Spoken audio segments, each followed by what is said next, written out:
It's an interesting trend in Melbourne because everything is getting smaller. The apartments overall are becoming smaller.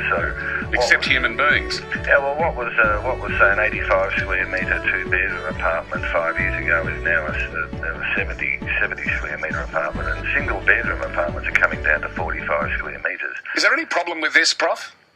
Oh, there is, because what's happening is that young people are often quite happy to live in these smaller apartments, of course, in your 20s and so on, but when they settle down and want children, your very small one and two bedroom apartments are unsuitable for children in a lot of people's minds, and yet hundreds of thousands of young people don't want to go and live on the fringe.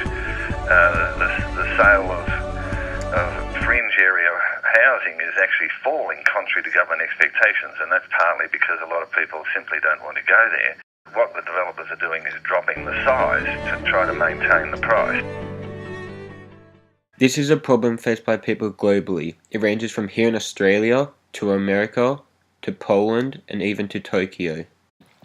In China, America, and Australia, apartments are being built as small as 15 square meters, which is about the size of a car parking space.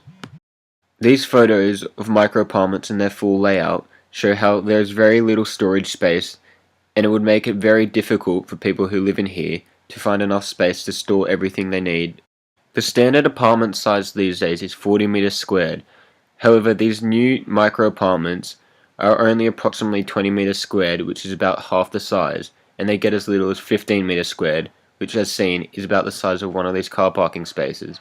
Could you imagine fitting your life in a space of this?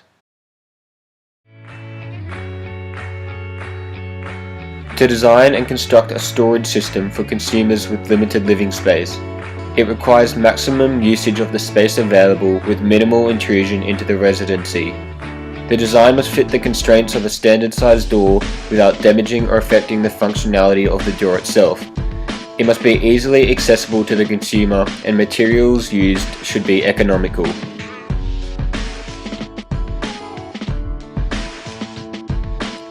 Through prototyping with the frame, I was able to refine it for the final design. Through the prototype, I discovered that the vertical bars were unnecessary and added no benefit to the frame, and therefore were removed before the final design was made. Through prototyping with the clothesline, I found that using circular bars for the frame made it very difficult to weld and join the clothesline together. As a result, I changed the frame to squared tubes, which made it easier to construct and more aesthetically appealing. Through the prototype of the housing bracket for the clothesline, I learnt that it looked very unaesthetically appealing as it looked extremely rugged. However, it functioned well. So for the final design, I changed its aesthetical design and printed it using the 3D printer. The pouch support system was completely overhauled due to flaws in the functioning of it, its strength, and the design of it. This resulted in a refined design which was more appealing, stronger, easier to construct, and used more economical materials and processes.